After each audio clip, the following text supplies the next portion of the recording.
honor de ciertas autoridades públicas, donde se sostiene que la ofensa al príncipe, al rey, porque vienen, digamos, de códigos españoles de otros siglos, constituye per se una infracción penal y que debe ser castigada con prisión. Hay varios de nuestros países que, gracias al trabajo de la Comisión Interamericana, han ido eliminando el desacato como una figura penal.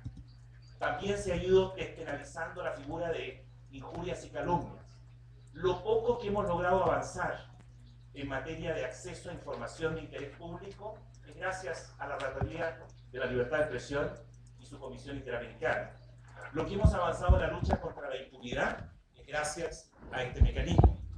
Lo que hemos avanzado en la discusión, por ejemplo, en países tan importantes como México, de la necesidad de proteger a los periodistas que se encuentran en riesgo y así reducir la censura o la autocensura que se impone en los medios por el riesgo que representa ejercer el periodismo en países donde hay altos índices de violencia, como es el caso de México, que hoy día está proponiendo una reforma de tipo constitucional para federalizar delitos contra periodistas y darle atribuciones al gobierno federal para investigar estas materias, cosa que todavía no ha ocurrido, pero por lo menos existe esa iniciativa y está en la mesa de discusión, es gracias a la iniciativa del sistema interamericano, de la Relatoría de la Libertad de Expresión.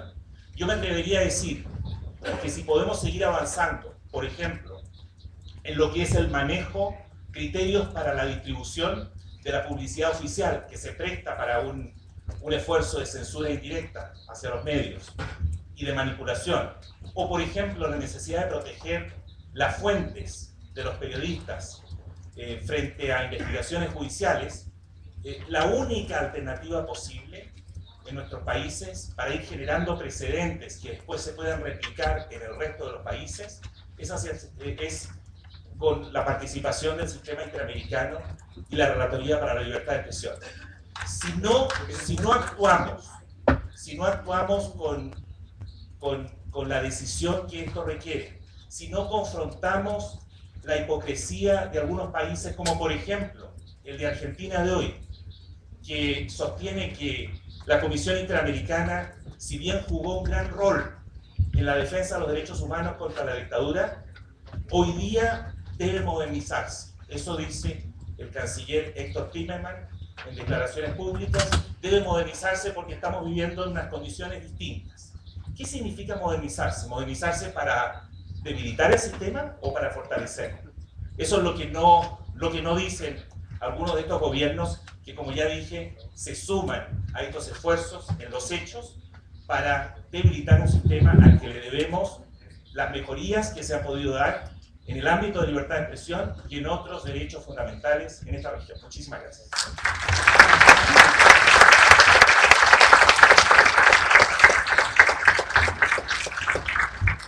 Thank you, Jose Miguel. And as you notice, I have these little signs. Okay, our next panelist is a journalist and an international editor at the newspaper O Estado de Sao Paulo. He has worked on special assignments in more than 30 countries, and he has covered most of the political and electoral processes in Latin America in the past years. He was also a special correspondent in Afghanistan during 2001 and in Iraq in 2005. In Colombia, he interviewed a few leaders of the FARC in a clandestine guerrilla camp in the jungle in 2004. He has a degree in journalism and public relations from Casper Libero College and has been working at Google Estado for 25 years. Let me present to you Roberto Laminieres. Thank you, Mr. Coleman.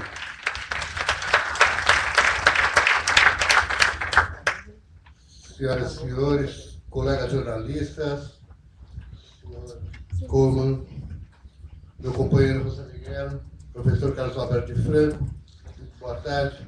Queria agradecer a organização dessa Assembleia pelo convite, pela oportunidade de participar desse encontro destinado a refletir sobre os temas que afetam a nossa atividade e, por consequência, nos afetam. Nesta apresentação inicial, eu espero não me estender muito para que possamos depois ter tempo para algum debate. Eu acabo de chegar da Venezuela e cobrir mais uma eleição de Hugo Chávez para a presidência da República. O tema que nos toca aqui, a ameaça de esvaziamento do sistema interamericano de direitos humanos, está diretamente vinculado ao que vem ocorrendo na Venezuela há 14 anos.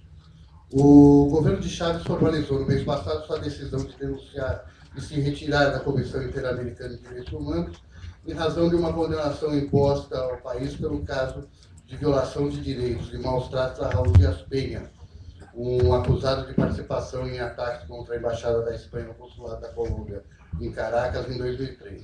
Mas esse foi apenas um dos 32 casos que envolvem o governo Chávez e mereceram a atenção da comissão em todos esses anos. Entre esses outros casos, muitos estão relacionados a questões sobre riscos da liberdade de expressão na Venezuela, incluindo a disputa que resultou no fechamento da RCTV e da perseguição fiscal à emissora Globovision. As decisões da Comissão Interamericana de Direitos Humanos não tinham, como não tem, a prerrogativa de reverter as decisões governamentais. No entanto, as sentenças pronunciadas pelo sistema interamericano davam a esses casos, então, visibilidade internacional, na mesma medida de relatórios de ONGs como a Human Rights Watch, a Amnistia Internacional, que são encarregadas de monitorar a situação dos direitos humanos ao redor do mundo. E, para a irritação do governo Chávez, esse é um fórum que foge ao controle de um Estado que acabou tomando de assalto uma imensa fatia da mídia nacional e adotou mecanismos para manter sob vigilância os grupos privados de imprensa. Um artigo que o Estado publica hoje, Clive Crook, que é o colunista do Financial Times, da Atlantic Monthly, descreve por que é importante para Chávez manter seu regime como uma espécie de democracia do ponto de vista formal e eleitoral, sem as totais garantias do Estado de Direito. De outra forma, se estivesse à frente de uma ditadura clássica, nos moldes de que a maioria dos nossos países viveu nos anos 70 e 80, seria muito menos difícil convencer eleitores e a comunidade internacional do grau de nocividade desse regime. Muitos observam na vitória eleitoral de Chávez no domingo passado a expansão do controle estatal, a corrosão sistemática da esfera privada, a supressão do equilíbrio de poderes, o culto da personalidade, clientelismo, a corrupção e a produtividade em queda. E são esses temas que o chavismo e os governos que lhes são afim da região gostariam de ver distantes dos debates internacionais. E é algo que os processos na Comissão Interamericana de Direitos Humanos acabam favorecendo. Chávez usou o poder de Estado, nessa última eleição e nas anteriores, para comprar votos e colocar a oposição em desvantagem. Abusou da condição de poder convocar redes nacionais de TV para se tornar mais visível do que o seu adversário durante a campanha eleitoral. E, sem ter de prestar contas e nem se submeter a auditorias, usou os formidáveis recursos da receita do petróleo para acelerar obras e distribuir casas populares às vésperas da votação. Chávez usa os gastos sociais, o Tesouro Social, o Tesouro Nacional Venezuelano, como se fosse uma dádiva da presidência. Há menos de 2 semanas, enquanto Chávez encerrava sua campanha para uma multidão estimada de 500 mil e 1 milhão de pessoas no centro de Caracas, a oposição denunciava o uso inescrupuloso dos recursos do Estado para trazer militantes de outras regiões e o constrangimento a funcionários públicos obrigados por seus chefes a comparecer ao evento eleitoral do presidente. A Federação dos Sindicatos Petroleiros da Venezuela calculou que apenas os dias parados dos trabalhadores devem ter custado aos cofres públicos, ou aos cofres da PDVSA, mais de 2,5 milhões de dólares. O atual governo da Venezuela nos dá uma visão clara de como as democracias podem ser corrompidas e do quanto é importante interromper essa corrupção no início. E democracias não liberais, como a Venezuela, não são necessariamente anomalias ou exceção, principalmente na nossa região. O chavismo polarizou a opinião pública, marginalizou a oposição, reduziu o seu dever de prestar contas e concentrou todas as alavancas do poder legislativo, judiciário e eleitoral na presidência.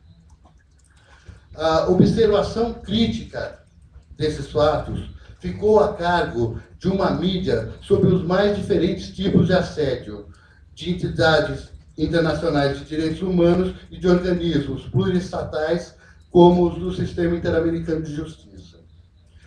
No âmbito interno, a poderosa rede de comunicação estatal, que jogou um papel fundamental na campanha para a reeleição obtida por Chávez no domingo, encarrega-se de martelar a sociedade com a versão oficial para os atos do governo.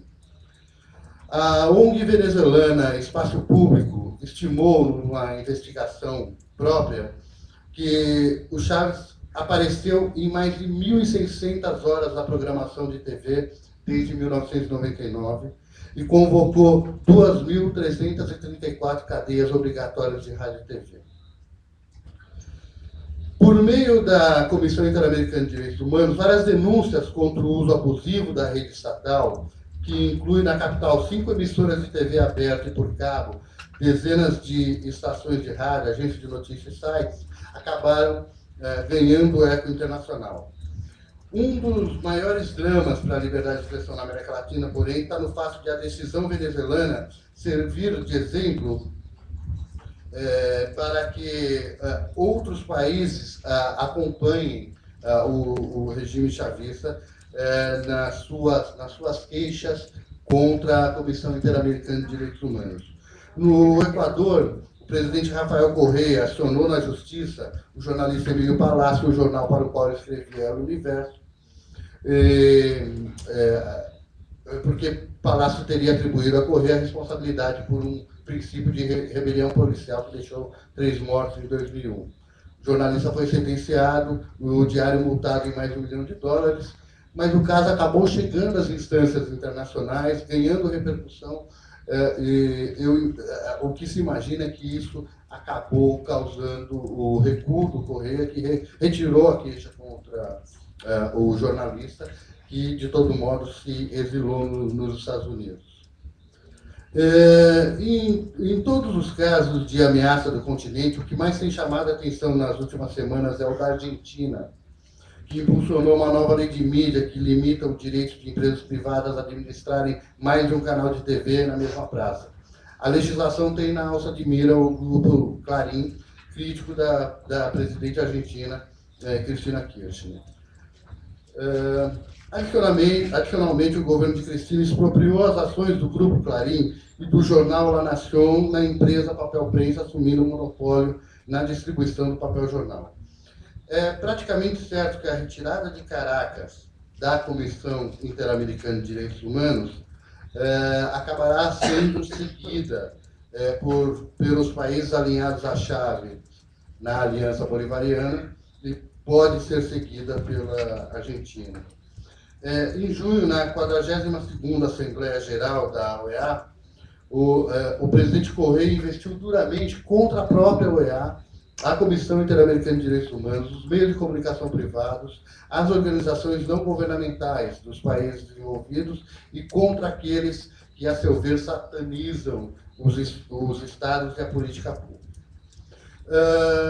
Os regimes bolivarianos consideram inaceitável que organismos fora de seu controle deem publicidade e relevância política internacional a atos de Estado dúbios no que diz respeito à sua legitimidade.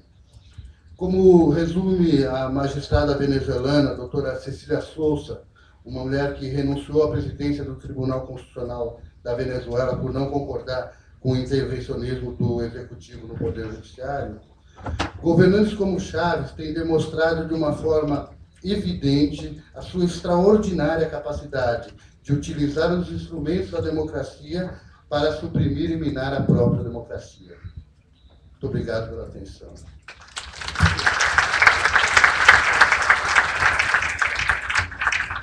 Thank you, Mr. Lamounier. We've heard from a strong advocate.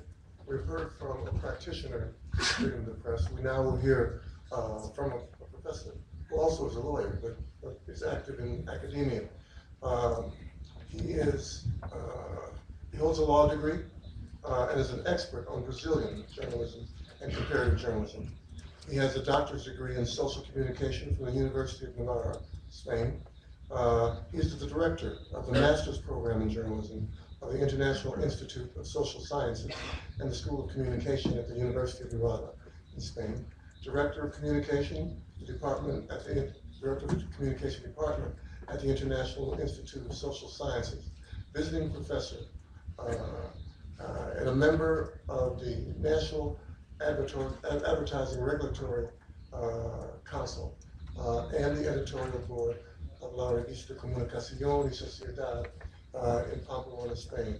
And between him and Jose Miguel de Bamba, I don't understand how they get to do all these jobs.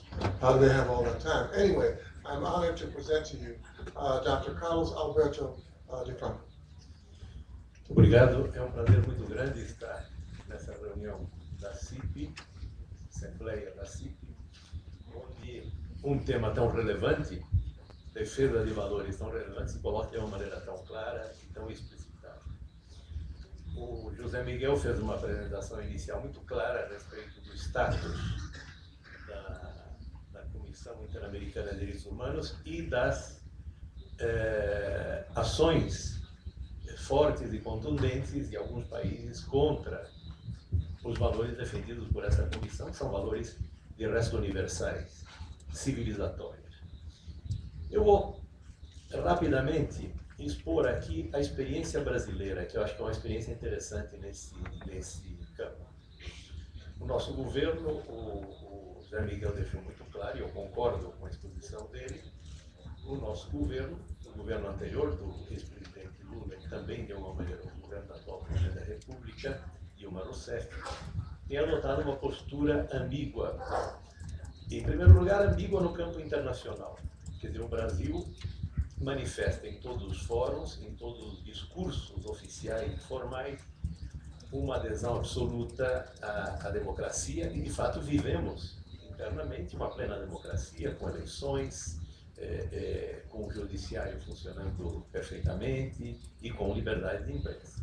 No entanto, também no plano internacional, o governo brasileiro adota uma postura curiosa. O governo não condena em nenhum momento, invocando a autodeterminação dos povos, ações de governos claramente contrárias à liberdade de imprensa e de expressão. É o caso do governo do Chávez, é o caso da Argentina e é o caso do Equador. O Brasil mantém, sendo um país da dimensão do Brasil, da influência do Brasil no continente, o Brasil mantém um silêncio absoluto a respeito dessas ações contrárias desse direito. E no plano interno, o governo mantém um discurso muito positivo em defesa da liberdade de imprensa e de expressão, e não obstante, nós assistimos a várias tentativas bastante preocupantes, sobretudo no governo anterior, de limitação da liberdade de imprensa e de expressão. Eu vou mencionar três, rapidamente.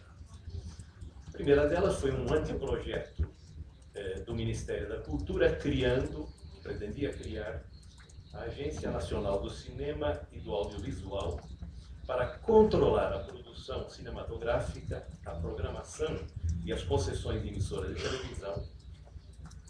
E, em segundo lugar, o governo lança um novo projeto, que é o chamado Conselho Federal de Jornalismo, atribuindo a esse conselho, que seria uma autarquia, portanto um órgão de Estado, atribuindo a esse conselho a prerrogativa de orientar, disciplinar e fiscalizar o exercício da profissão de jornalista e atividade jornalística no país.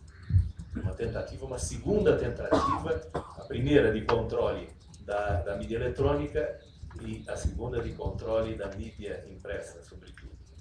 E o terceiro movimento do governo, mais impressionante, foi o Plano Nacional, chamado Plano Nacional de Direitos Humanos, PNH3, um projeto do presidente Lula que reduzia, pelo menos o projeto, que felizmente não foi para frente, reduzia o papel do Congresso Nacional, desqualificava o Poder Judiciário, agredia gravemente o direito de propriedade e sugeria, de uma maneira muito explícita, o controle governamental dos meios de comunicação.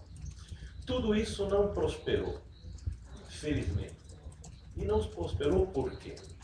Esse, digamos, seria o gancho da minha rápida exposição. Não prosperou em razão da solidez das instituições do país. Nós temos um legislativo que, não obstante suas enormes fragilidades, retrata, de algum modo, o rosto da sociedade real brasileira, que é uma sociedade tolerante, uma sociedade pacífica e uma sociedade amante das liberdades.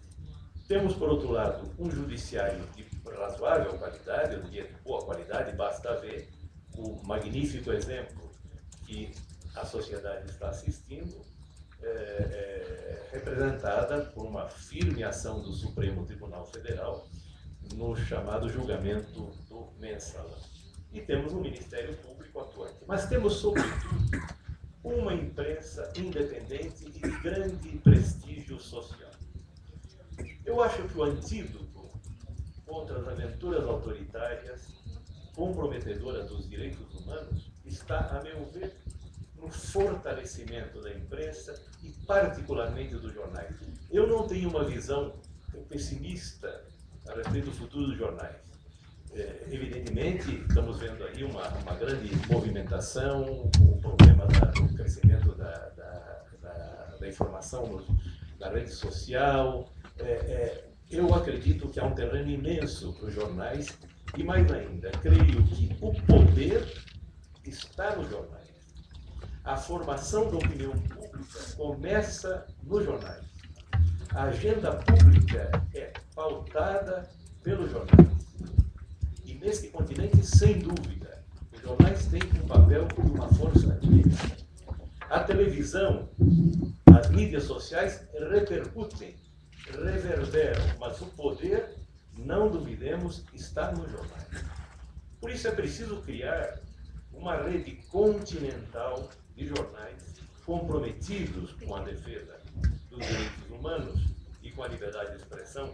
É preciso pôr de lado eventuais antagonismos, eventuais diferenças, para somar num grande denominador comum a defesa da liberdade de expressão, a defesa da liberdade de imprensa, sem a qual os demais direitos humanos acabam sendo, como dizem os italianos, uma bela parola. Se não estão respaldados pelo suporte e pela força da mídia. Um jornal ameaçado é, de uma maneira, uma ameaça para todos nós. E a melhor defesa dos direitos humanos passa por um jornalismo de alta qualidade técnica e de alta qualidade ética. Um jornalismo equilibrado, sem radicalismos editoriais, um jornalismo com poucos adjetivos, mas essencialmente substantivo, um jornalismo que aposta na contundência da matéria bem apurada e na força irreprimível dos fatos revelados. O nosso vigor reside na qualidade do nosso conteúdo e, consequentemente, na blindagem da nossa credibilidade. Há pouco mais de 200 anos, para impedir a divulgação de ideias tidas como revolucionárias na colônia, o governo português havia proibido a existência de impressoras no Brasil. Para driblar a censura, o Correio Brasiliense, primeiro jornal brasileiro criado pelo jornalista Hipólito da Costa em 1808, seria impresso e distribuído em Londres. Celebramos, portanto, em 2008, o bicentenário da liberdade e devemos celebrá-lo todos os dias. Este é o nosso desafio mais fascinante e esta é a razão do nosso ofício. Muito obrigado.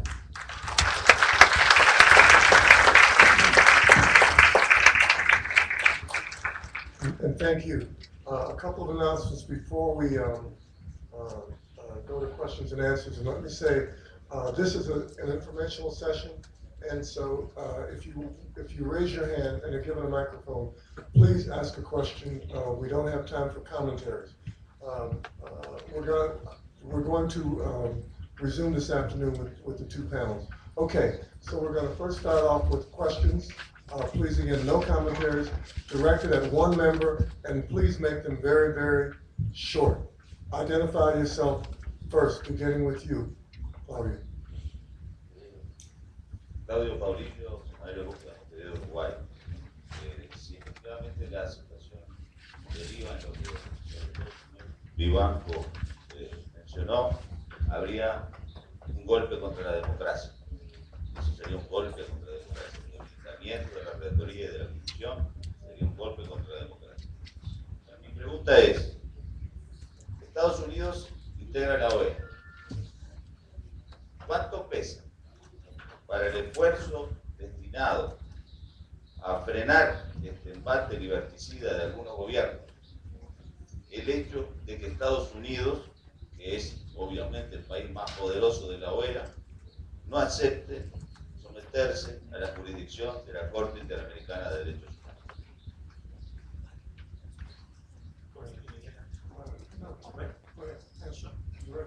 Okay, well, el peso de los Estados Unidos en todo este debate es menor. Y es menor porque no ha ratificado la Convención Americana. Se hace muy difícil que un gobierno, incluso un gobierno con el prestigio del actual de Estados Unidos, pueda con eficacia defender el sistema cuando en la práctica no forma parte del sistema. ¿Y por qué Estados Unidos no ha ratificado la Convención Americana? Por una razón muy fundamental, que tiene que ver con la protección al derecho a la vida. Tanto desde el punto de vista de las restricciones que la Convención impone en lo que es la extensión en la aplicación de la pena de muerte, como es la protección también al derecho a la vida desde la concepción. Una ratificación de la Convención se puede hacer, pero con reservas, con entendimientos, con interpretaciones, que no hay condiciones políticas en Estados Unidos hoy día para dar un debate de esta naturaleza. Por lo tanto, insisto, el peso que tengan los Estados Unidos para defender este sistema es menor. Okay. Thank you. Up there next, Sí. and then down there. Up there, Sí. then down here. Sí. Francisco Quiro Quesada, director del diario El Comercio de Lima. Mi pregunta es muy directa, muy simple. ¿Qué hace la OEA cuando sabe que se están violando derechos fundamentales en varios países que son miembros de esta institución? Mi opinión, por las informaciones que tenemos, es que la OEA no ha actuado con energía y que ha tenido una posición tibia respecto a estas situaciones que realmente, tal como estamos viendo en las informaciones, va cada vez más ir creciendo en el continente. Gracias. Francisco, yo creo que es importante hacer una distinción. Una cosa es la OEA, otra cosa es el mecanismo de protección de derechos humanos, que es la Comisión Interamericana de Derechos Humanos. Si tú te refieres por OEA a la pasividad absoluta de la OEA y de su secretario general actual para aplicar y reclamar respeto, por ejemplo, por la convención que defiende la democracia en la región, evidentemente que tiene toda la razón, porque los retrocesos son constantes en ese ámbito, especialmente por parte de los países del ALBA. Sin embargo, la Comisión Interamericana de Derechos Humanos en su relatoría tiene un récord que no depende de las presiones políticas de estos órganos, y justamente por eso es que hoy día lamentablemente se ha producido un bloque en el que desgraciadamente también forma parte el actual gobierno de Perú, del presidente Humala, porque está muy molesto porque llevaron un caso ante la Corte Interamericana, el caso Chavir de Huanta, que logra irritar no solo al gobierno sino a la sociedad peruana, y con ello también se suman a los esfuerzos por recortarle facultades a la Comisión Interamericana.